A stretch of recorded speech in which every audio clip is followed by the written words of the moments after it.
नमस्ते प्रिय छात्रों, आप सभी का स्वागत है। तो पिछली क्लास में हमने मेरी बद्रीनाथ यात्रा विष्णु प्रभाकर द्वारा लिखित यात्रा वृत्तांत का अध्ययन कर रहे थे। तो यहाँ पर बद्रीनाथ की ओर यात्रा करते समय विष्णु प्रभाकर जी कौन से प्रदेश को देखते हैं, किस प्रकार से प्राकृतिक सौंदर्य को देखते हैं और बद्रीनाथ की यात्रा करते समय उनके साथ दल में बहुत सारे और विविध प्रकार के लोग आए रहते हैं, विविध प्रदेश के लोग आए रहते हैं। उन सभी लोगों के साथ यात्रा शुरू करते हैं। तो आज की इस अवधि में हम आगे बढ़ेंगे। तो पिछली क्लास में हमने देखा कि यहाँ पर अधिकांश यात्री पैदल चलते आते हैं और उन्हीं के साथ साथ धीरे धीरे चलते हैं बहुत से दबे कूली और हाँफते डांडी वाले। तो यहाँ पर सीधा यात्रा करते हुए विष्णु प्रभाकर जी बद्रीनाथ को जाने के लिए पौड़ी होकर भी जा सकते हैं या हरिद्वार से भी जा सकते हैं। वहां से जाते हुए पीपल कोटी तक बस मिलती है और पीपल कोटी से बद्रीनाथ तक की 31 मील की दूरी होती है। तो ऐसे वैसे करके यात्रा के नियम के अनुसार विष्णु प्रभाकर जी सबसे पहले केदारनाथ पहुंच जाते हैं और केदारनाथ जाने के बाद वहां से एक मार्ग से जाकर चमोली पहुंच जाते हैं। उस चमोली से पीपल कोटी तक बस मिलती थी।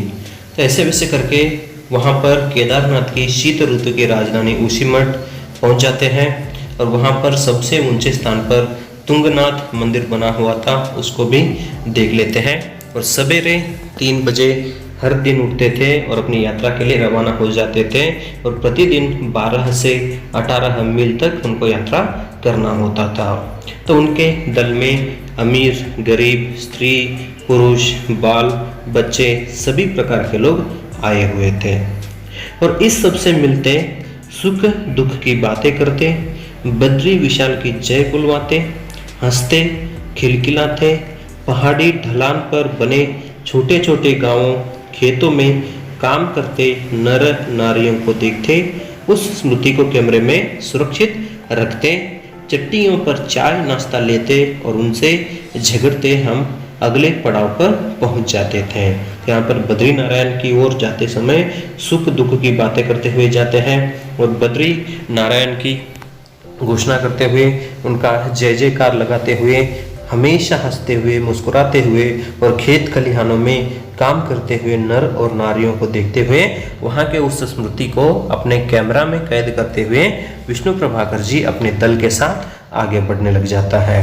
और जहां पर भी जो चट्टियां होती हैं, चट्टियों का अर्थ है यात्रियों का ठहरने का जगह। तो वहां पर चाय नाश्ता करते, कभी कभी झगड़ते थे, ऐसा वैसा करके अगले पड़ाव तक पहुंच जाते हैं और वहां नाना प्रकार से थकान उतारते, नहाते, कपड़े धोते, सामान खरीदकर खाना बनाते या बनवाते, खाते, घूमते, प्रार्थना करते और कभी कभी लड़ भी पड़ते। तो अपने दल के साथ वहाँ पर विविध प्रकार के लोग थे, तो अपनी थकान को उतारते रहते हैं, नहाते रहते हैं, कपड़े धोते रहते हैं और सामान खरीद कर नए नए खाना बनाते हैं, खाते रहते हैं, घूमते रहते हैं, प्रार्थना करते रहते हैं और कभी कभी लड़ते झगड़ते आपसी में मुस्कुराते हुए यात्रा के लिए चलने लग जाते हैं। और कभी कभी अनायास ही हमारे में से कोई हंसी का पात्र बन जाता है। तो वहाँ पर यात्रा के दौरान लेखक के दल में रहने वाले कुछ कभी कभी किसी एक व्यक्ति अनायास ही वहाँ पर हंसी का पात्र बन जाता था। तो एक दिन एक छोटी सी चट्टी पर खाना खा रहे थे कि सहसा हमारे दल के एक वयोवृद्ध सज्जन चिल्ला उठे, अरे बिच्छू बिच्छू। तो हम चौंक गए, कहाँ? वह घिघिया रहे थे। किसी तरह कहा, यह मेरी जांग पर है। यहाँ पर यात्रा करते हुए एक वयोवृद्ध सज्जन एक चट्टी पर खाना खाकर बैठे हुए समय में चिल्लाने लग जाता है कि अरे बिच्छू, अरे बिच्छू। तो उसकी आवाज़ सुनकर यहाँ पर लेखक सभी घबराने लग जाते हैं, चौंक जाते हैं। लेकिन वह वयोवृद्ध सज्जन यहाँ पर रोते हुए विनती कर रहा था और किसी तरह कहा कि यह मेरी जांग पर है। हाय राम, वह तो सचमुच बिच्छू लग रहा था, पर वह चलता क्यों नहीं? तो वहाँ पर जो वयोवृद्ध सज्जन है रोते हुए बताता है कि वह बिच्छू मेरे जांघ पर चढ़ गया है। तो लेखक को वहाँ पर संशय होता है कि हाँ, अगर बिच्छू है तो वहीं पर क्यों रुका हुआ है, आगे क्यों नहीं चल रहा है। तब सब मोमबत्तियाँ उठाकर उसे पकड़ने के लिए दौड़ जाते हैं, पर जानते हैं वह क्या निकला? चाबियों का गुच्छा, जो उनकी जेब से लटक कर जांघ पर आ गया था। तो वहाँ पर जो वयोवृद्ध सज्जन बिच्छू बिच्छू करके चिल्लाता है, लेकिन बाद में सभी लोगों को पता चल जाता है कि वह बिच्छू नहीं है, चाबियों का गुच्छा है। वह चाबियों का गुच्छा जेब से लटक कर जांघ पर आ गया था। लेकिन ये कथाएं कहाँ तक कही जाए? उशीमठ होते हुए 29 मई को सवेरे ठीक 4 बजे हम तुंगनाथ की ओर चले। तो यहाँ पर उशीमठ के होते हुए 29 मई को सवेरे ठीक 4 बजे लेखक अपने यात्रीगणों के साथ तुंगनाथ की ओर चले जाते हैं। तो यह जो तुंगनाथ मंदिर है, हिंदुओं का पवित्र मंदिर माना जाता है। तो 12,080 फुट ऊंचे इस शिखर से हिम शिखरों का जो भव्य दृश्य देखने को मिला वह अपूर्व था। तो यहाँ पर जो तुंगनाथ मंदिर है, उस तुंगनाथ मंदिर की ऊंचाई 12,080 फुट ऊंची थी। तो हिम शिखरों का जो भव्य दृश्य देखने को मिला और वह अपूर्व था, और इतना अपूर्व कि 3 मील की वह प्राणलेवा चढ़ाई और उससे भी अधिक पैर तोड़ देने वाली उतराई हमें तनिक भी नहीं थका सकी। तो यहाँ पर जो तुंगनाथ मंदिर को जाने के लिए कभी कभी पहाड़ों को चढ़ते हुए जाना होता था और कभी कभी पहाड़ों को नीचे उतरते हुए आना होता था। जैसे चढ़ना और उतरना, उन सभी क्रिया होने के बावजूद भी हमें थकान नहीं होता था। और अंधकार जैसे जैसे गदगदाता गया, वैसे वैसे ही उन शिखरों का रंग पलटता गया। जैसे जैसे अंधकार होने लग जाता है, वैसे वैसे वहाँ पर रहने वाले शिखरों का रंग वहाँ पर पलटने लग जाता है, यानी परिवर्तन होने लग जाता है। और पहले उषा और फिर अरुद्ध किरणों ने जैसे ही उनका स्पर्श किया, प्रकृति झट अंगड़ाई लेकर उठ बैठी है। तो वहाँ पर जो प्राकृतिक सौंदर्य है, तो वहाँ पर उषा यानी वहाँ पर सूर्योदय, उसके बाद अरुद्ध किरणें यानी सूर्योदय की जो अवरुद्ध किरणें हैं वहाँ पर इस प्रकार से स्पर्श करती है। तो स्पर्श करने के बाद प्रकृति वहाँ पर झट से अंगड़ाई ले रही थी। और अब तक एक के बाद एक शिखर स्मित हास्य से लगभग जगमग कर उठा, जैसे अप्सराएं खिलखिला उठी हैं, उनकी इंद्रधनुषी साड़ी हवा में उड़ने लगी हो। तो यहाँ पर लेखक को इस प्रकार से कल्पना होती है कि यहाँ पर प्रकृति झट अंगड़ाई लेकर उठ जाती है, तो वहाँ पर रहने वाले शिखर बहुत ही कोमल और मंद हास्य से हंसने लग जाते हैं और जगमग करने लग जाते हैं, और वहाँ पर रहने वाली अप्सराएं खिलने लग जाती हैं और उनकी इंद्रधनुष के जैसी साड़ी हवा में उड़ने लग जाती है। यानी यहाँ पर प्रकृति का सौंदर्य का विवरण दिया गया है। और बुरांसों के फूल झूम झूम कर नाचने लगे हैं। तो वहाँ पर एक प्रकार का फूल है बुरांस, तो वह बुरांस नामक फूल झूम झूम कर नाचने लग जाते हैं। और पक्षी संगीत संजोने लगे। तो वहाँ पर रहने वाली जो पक्षियाँ, जो चिड़िया हैं, वे संगीत संजोने लगी यानी गाना गाने लग जाती है। और गंगोत्री, जमुनोत्री, केदारनाथ, बद्रीनाथ, चौखंबा सभी रजत शिखर सूर्य के प्रकाश में चमक रहे थे। वहाँ पर सूरज के प्रकाश में गंगोत्री, जमुनोत्री, केदारनाथ, बद्रीनाथ और चौखंबा का सभी प्रदेश रजत शिखर जो है वह सूर्य के प्रकाश में चमकने लग जाता है। और चौखंबा तो ऐसा लग रहा था जैसे देवताओं के खेल के मैदान को किसी कुशल चित्रकार ने धवल रंग में लिख दिया हो। तो वहाँ पर जो चौखंबा नामक प्रदेश है, उस चौखंबा प्रदेश को देखने के बाद यहाँ पर लेखक इस प्रकार से कल्पना करते हैं कि शायद देवताओं ने ही यहाँ पर खेल का मैदान बनाया है। तो वह खेल के मैदान को एक कुशल चित्रकार ने ही धवल रंग में यानी सफ़ेद रंग में लिख दिया हो। और रजत, स्वर्ण, प्लाटिनम का ठोस रूप लेते इन्हीं हिम शिखरों को देखने यात्री इतने कष्ट उठाकर आते हैं, पर विरलों को ही यह सौभाग्य मिलता है। तो इस प्राकृतिक सौंदर्य को, हिम शिखरों को देखने के लिए जो भी यात्री आते हैं, तो बहुत से कम यात्रियों को यह नज़ारा दिखाई देता है, क्योंकि दोपहर होते होते वहाँ सब कुछ कोहरे के आवरण में गिर जाता है। तो जब भी आप पहले जाते हैं तभी आप प्राकृतिक सौंदर्य को और प्रकृति में कौन से बदलाव आते हैं उनको देख पाते हैं। जैसे जैसे वहाँ पर दोपहर होता जाएगा वैसे वैसे वहाँ पर कोहरा पड़ने लग जाता है। कोहरा यानी फॉग। तो फॉग पड़ने के कारण वहाँ पर जो भी प्राकृतिक सौंदर्य है वह दिखाई नहीं देता है और उस सौभाग्य को हम देर तक आंखों में संजोते रहे, पर कब तक? तो वहाँ पर जो प्राकृतिक सौंदर्य है उसको हम सौभाग्यवश देखते रह जाते हैं और अपने आंखों में उसको समाने लग जाते हैं। और बद्रीनाथ हमें पुकार रहे थे, लेकिन उनके मन में एक विषय उत्पन्न होता है कि बद्रीनाथ हमें पुकार रहे थे, तो हमारा मकसद क्या है? बद्रीनाथ को जाना है। तो बद्रीनाथ हमें पुकार रहा है तो उसकी ओर हमें जाना है करके तो वे तुंगनाथ, सगरवन सभी पीछे छूट जाते हैं। तो बद्रीनाथ की ओर उनको जाना है। पीछे रहने वाले तुंगनाथ और सगरवन सभी को पीछे छोड़कर वे फिर बद्रीनाथ की ओर चढ़ने लग जाते हैं। और गोपेश्वर में भी वे नहीं रुकते हैं। तो यहाँ पर तुंगनाथ मंदिर रहता है, वहाँ पर थोड़ा बहुत प्राकृतिक सौंदर्य देखते हैं और वहाँ से सीधा गोपेश्वर जाते हैं। गोपेश्वर में भी नहीं रुकते हैं, लेकिन यहाँ पर गोपेश्वर का एक खासियत है, विशेषता है कि यहाँ के प्राचीन मंदिर उसकी मूर्तियों और त्रिशूल रूपी स्तंभ पर प्राचीन लेख देखकर हमारे शिव की घाटी से विदा ली। अब हम विष्णु अर्थात बद्रीनारायण के प्रदेश में हैं। तो यहाँ पर गोपेश्वर से सीधा विदा लेकर प्राचीन मंदिरों और उसकी मूर्तियों और त्रिशूल रूपी स्तंभ पर प्राचीन लेख को देखकर वे सीधा विष्णु अर्थात बद्रीनारायण के प्रदेश में चले आ जाते हैं और चमोली पहुंचकर बस पकड़ते हैं और पीपल कोटी आकर रुक जाते हैं और यहाँ से फिर पैदल यात्रा का आरंभ होता है। तो सबसे पहले उन्होंने यही बताया था कि हम हरिद्वार से भी जा सकते हैं, पीपल कोटी तक जाना है और पीपल कोटी से हमें आगे पैदल जाना होता है।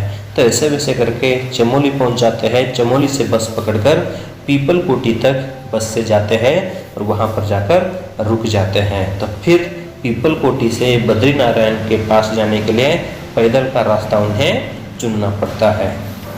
तो बद्रीनाथ की घाटी में केदारनाथ की घाटी जैसा सौंदर्य नहीं। तो वे सबसे पहले जब केदारनाथ को जाते हैं तो वहाँ पर जो घाट को देखते हैं, उस घाटी प्रदेश को देखते हैं, वहाँ पर उतार चढ़ाव को देखते हैं, बड़े बड़े पर्वतों को देखते हैं। उस प्रकार का सौंदर्य यहाँ पर बद्रीनारायण के प्रदेश में दिखाई नहीं देता है। हरितिमा नहीं थी, यानी हरितिमा का अर्थ है हरियाली नहीं थी। हिम शिखर नहीं थे, केवल अलकनंदा का रूप जाल है। तो यहाँ पर बड़े बड़े पर्वत नहीं है, यहाँ पर हिम शिखर नहीं है, हरियाली नहीं है। तो हम सिर्फ यहाँ पर अलकनंदा का रूप जाल देखते हैं। अलकनंदा यानी नदी है, तो उस नदी का ही रूप जाल हम इस बद्रीनाथ के प्रदेश में देखते हैं। और कभी कभी वह गंभीर गति से गर्जन करती है, कभी ऊंचे से गिरकर प्रपात बनाती है। तो वहाँ पर बहने वाली नदियाँ इतनी जोर से गंभीरता से बहुत ही तेजी से गर्जन करती रहती है और कभी कभी ऊंचे से गिरकर प्रपात बना देती है, यानी ऊंचे के प्रदेश से गिरते हुए वहाँ पर एक प्रपात को निर्माण कर देती है। और उसके बाद कई जगह बर्फ के प्राकृतिक पुल बन गए थे। तो जिस प्रदेश से वे जा रहे थे, यानी पीपल कोटी से फिर बद्रीनाथ की ओर जाते हैं, तो बद्रीनाथ की घाटी में ये सभी सौंदर्य को देखते हैं कि वहाँ पर बर्फ के ही बने हुए प्राकृतिक पुल वहाँ पर बने हुए थे और उनके नीचे इधर उधर से धाराएं ऐसे भाग रही थी जैसे नटखट बालक गुरुजनों के घेरे को तोड़कर शोर मचाते हुए निकल भागते हैं। तो वहाँ पर जो नदियाँ, जो सरिताएं कहते हैं, वे सरिताएं, वे नदियाँ इस प्रकार से बहती रहती हैं कि जिस प्रकार से एक बालक बड़े गुरुजनों के हाथों में से, उनकी घेरे में से छुटकारा पाकर जो भागता रहता है, उसी प्रकार यहाँ पर नदियाँ भी उस प्रकृति में भागती रहती हैं।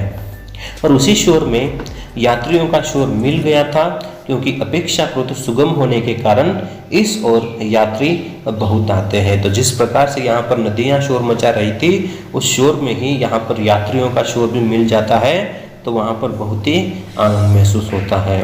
क्योंकि यहाँ पर बद्रीनारायण को जाने के लिए वहाँ पर जो रास्ता है वह मार्ग बहुत ही सुगम होने के कारण ज़्यादातर यात्री वहाँ पर आ जाते हैं और उन्हीं के साथ हम गरुड़ गंगा पहुँच गए। तो यहाँ पर सीधा गरुड़ गंगा तक पहुँच जाते हैं और यहाँ पर सुना कि जो गंगा में स्नान कर बिना देखे पत्थर का एक टुकड़ा पूजा करने के लिए घर ले जाता है। तो यहाँ पर जो गरुड़ गंगा है, उस गरुड़ गंगा में जो नदी है, उस नदी में यहाँ पर जो भी व्यक्ति नहाता है, स्नान करता है, स्नान करने के बाद बिना देखे हुए एक पत्थर के टुकड़े को वे अपने घर पूजा करने के लिए लेकर जाते थे, क्योंकि उन्हें सांपों का डर नहीं रहता है। तो वहाँ से जो भी पूजा करने के लिए बिना देखे हुए पत्थर को लेकर जाते हैं, उन्हें कभी भी सांपों का डर नहीं होता है।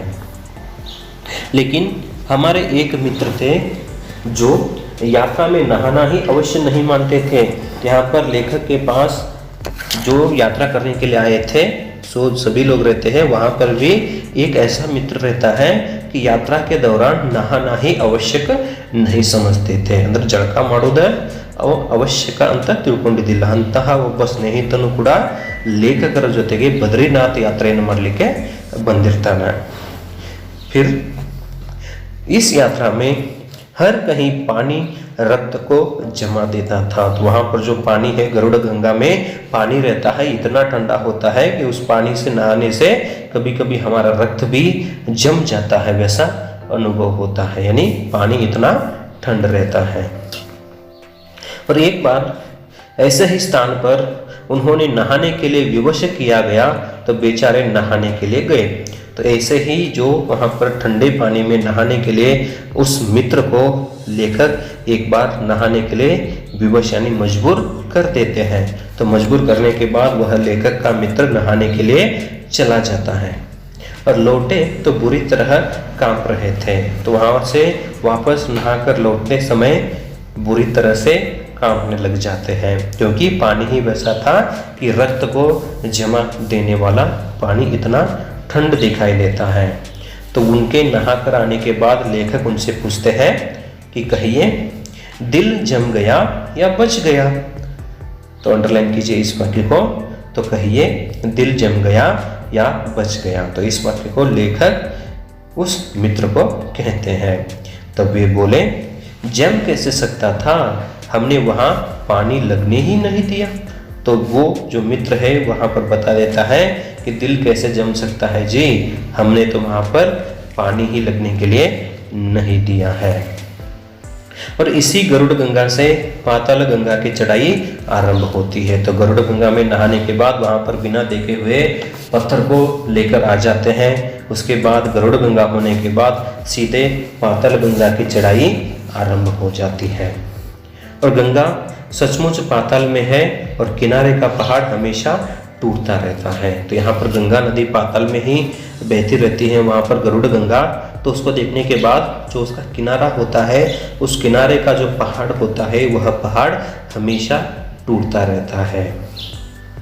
और सड़क के नाम पर पगडंडी इतनी संकरी और टेढ़ी मेढ़ी है जैसे काली भयानक घटा में बिजली की चमक है। तो वहाँ पर जो रास्ता है, सड़क इतनी पतली होती है कि एक उदाहरण देते हैं कि काली भयानक घटा में बिजली की चमक, यानी काली भयानक घटा यानी बादल। तो जहाँ पर बादल काले रहते हैं आसमान में, जब वहाँ पर बिजली की चमक होती है, तो चमक जिस प्रकार से वहाँ पर पतली लकीर में दिखाई देती है, उतने ही पतले पतले रास्ता यहाँ पर दिखाई देते हैं। लेकिन सुना जाता है कि इसी प्रदेश में पार्वती ने शिव से विवाह करने के लिए तप किया था। तो यहाँ पर गरुड़ गंगा से जो पाताल गंगा की चढ़ाई शुरू होती है, तो उस पाताल गंगा की चढ़ाई में ही माना जाता है कि पार्वती ने शिव से विवाह करने के लिए वहाँ पर तपस्या की थी और वर्षों तक पत्ते खाकर वहीं रही थी। इसलिए आज भी यह पर्णखंड या पैखंडा कहलाता है। तो यह जो पैखंडा प्रदेश है, यहाँ पर शिव से विवाह करने के लिए पार्वती ने वहीं पर तपस्या की थी। तो वर्षों तक पत्तों को खाकर वहाँ पर तपस्या की थी, उसी कारण वहाँ पर उसको पर्णखंड अथवा पैखंडा कहा जाता है। और यही कहानियाँ सुनते सुनते हम जोशीमठ जा पहुँचे। तो इन सभी कहानियों को सुनते हुए वहाँ पर सीधा जोशीमठ जाकर पहुँच जाते हैं। और यहाँ से बद्रीनाथ केवल 19 मील रह जाता है। तो जोशीमठ से बद्रीनाथ की दूरी केवल 19 मील रह जाती है, यानी 19 मील वहाँ से दूरी रह जाती है। और यह आद्य शंकराचार्य द्वारा स्थापित 4 मठों में से एक है। तो यह जो जोशीमठ है शंकराचार्य जी द्वारा बनाए हुए 4 मठों में से जोशीमठ भी एक माना जाता है। और यहाँ पर हमने कीमू अर्थात शहतूत का वह पेड़ देखा जिसके बारे में सुना जाता है कि उसके नीचे बैठकर प्रतिभा पुंज शंकर ने उपनिषदों पर टीकाएं लिखी थी। तो जिस प्रदेश में जो जोशीमठ है उस जोशीमठ में लेखक कीमू यानी जो मलबेरी का पेड़ कहते हैं उस पेड़ को यहाँ पर देखते हैं। तो उस कीमू के पेड़ को शहतूत नाम से जाना जाता है और कहा जाता है कि उस पेड़ के नीचे ही आद्य शंकराचार्य ने उपनिषदों के ऊपर अपनी टीकाएं लिखी हुई थी। टीकाएं यानी यहाँ पर विमर्शा किए हुए थे। और नीचे छोटा सा कस्बा है, उसमें भी कई मंदिर हैं। इन मंदिरों में जो मूर्तियां हैं उनमें से कई कला की दृष्टि से बड़ी सुंदर है। तो जोशीमठ में देखते हैं तो वहाँ पर कीमू का पेड़ देखते हैं और कहा जाता है कि उस कीमू के पेड़ के नीचे ही प्रतिभा पुंज शंकराचार्य ने वहाँ पर बैठकर उपनिषदों के ऊपर टीकाएं प्रारंभ की हैं, यानी टीकाओं को लिखे हुए थे। और उसी जोशीमठ के नीचे ही एक छोटा सा कस्बा यानी जो नगर रहता है उसमें कई मंदिर दिखाई देते हैं। और इन मंदिरों में जो मूर्तियां हैं उनमें से कई कला की दृष्टि से बहुत ही सुंदर दिखाई देती हैं। और आगे फिर 2 मील की सीधी उत्तराई आती है जो हमें विष्णु गंगा और अलकनंदा के संगम पर विष्णु प्रयाग में पहुंचा देती है। तो यहाँ पर जोशीमठ के हो जाने के बाद वहाँ पर छोटे छोटे कस्बे आते हैं। उन छोटे छोटे कस्बों को देखने के बाद आगे 2 मील की सीधी उतराई होने के बाद सीधा लेखकों को विष्णु गंगा और अलकनंदा के संगम पर विष्णु प्रयाग में पहुंच जाते हैं। तो सीधा विष्णु प्रयाग नामक प्रदेश में लेखक अपने यात्री दल के साथ पहुंच जाते हैं। और काफी डरावना स्थान है। तो वह जो विष्णु प्रयाग है बहुत ही डरावना स्थान रहता है। तो वहाँ पर नंगे ऊंचे पहाड़, तंग गहरी घाटी पर आदमी की श्रद्धा ने कब किससे हार मानी है। तो यहाँ पर कहते हैं कि वहाँ पर पहुँचना बहुत ही मुश्किल है, वह प्रदेश बहुत ही डरावना है, लेकिन यहाँ पर व्यक्ति के श्रद्धा के आगे ये सभी डरावना कम पड़ जाता है, यानी फीका हो जाता है।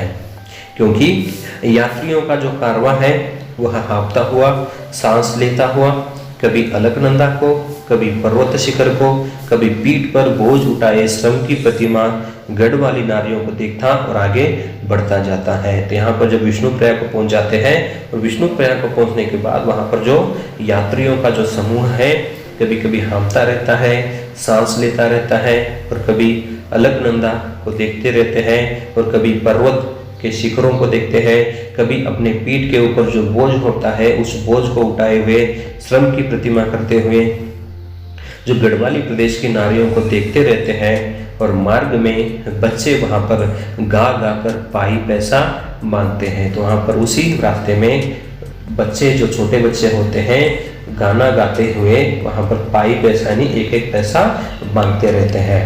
उसी के साथ वहाँ पर युवतियाँ भी मांगने लग जाती है और पाई पैसा, सुइयाँ या चूड़ियाँ सारे रास्ते यही देखते आए थे पर यह अच्छा नहीं लगता। तो जिस प्रकार से वहाँ पर नज़ारा देखते हैं विष्णु प्रभाकर जी, तो उन सभी चित्रण को देखने के बाद उनके मन को अच्छा नहीं लगता है, क्योंकि छोटे छोटे बच्चे भी पैसे मांगते रहते थे, वहाँ पर रहने वाली कुछ युवतियाँ भी पाई पैसे मांगते रहते हैं और सुइयाँ और चूड़ियाँ मांगते रहते थे। और हम पांडु राजा द्वारा बसाई गई बस्ती पांडुकेश्वर में नहीं रुके। तो वहाँ पर एक पांडु राजा द्वारा बसाई गई बस्ती है, पांडुकेश्वर आता है, लेकिन उस पांडुकेश्वर में जाकर नहीं रुकते हैं। हाँ, वह मंदिर अवश्य देखा जिसे कहते हैं पांडवों ने स्थापित किया था। जो यहाँ पर पांडुकेश्वर नामक प्रदेश है वहाँ पर एक मंदिर होता है पांडुकेश्वर मंदिर, तो उस पांडुकेश्वर मंदिर को पांडवों ने ही स्थापित किया था। उस शिखर को भी देखा जहाँ निर्वाण के लिए जाते समय पांडवों ने अंतिम बार चौसर खेली थी। तो वहाँ पर जो एक शिखर होता है उस शिखर को देखते हैं कि जहाँ पर पांडवों ने अंतिम बार चौसर खेला था। चौसर यानी पगड़े कहते हैं। तो यहाँ से फूलों की प्रसिद्ध घाटी और सिखों के तीर्थ स्थान लोकपाल को मार्ग जाता है। तो यहाँ पर जो पांडुकेश्वर है उस पांडुकेश्वर से ही प्रसिद्ध एक फूलों की घाटी दिखाई देती है। उसके साथ वहीं पर जो सिखों के तीर्थ स्थान लोकपाल को जाने का मार्ग भी पांडुकेश्वर से हमें दिखाई देता है। और वही सब देखते हुए हम 2 जून को अंतिम पड़ाव की ओर चले। तो ये सभी प्रदेश के सौंदर्य को देखने के बाद और देखते हुए लेखक यहाँ पर 2 जून को अंतिम पड़ाव की ओर चलने लग जाते हैं। और इस मार्ग पर अलकनंदा बार बार तेजी से ऊपर से उतरती है, प्रपात बनाती है, और जब सूर्य की किरण उसे स्पर्श करती है तो न जाने कितनी इंद्रधनुष निर्मित हो जाते हैं। तो इसी जगह पर अलकनंदा नदी इतनी जोर और तेजी से बहती रहती है, कभी कभी ऊपर से गिरती है और नीचे जाकर प्रपात को बना देती है, और कभी वहाँ पर सूरज की किरणें वहाँ पर स्पर्श करने के बाद उन नदी में से बहुत सारे इंद्रधनुषों का निर्माण होता है। और वहीं पर देवदारू के पेड़ भी बहुत है।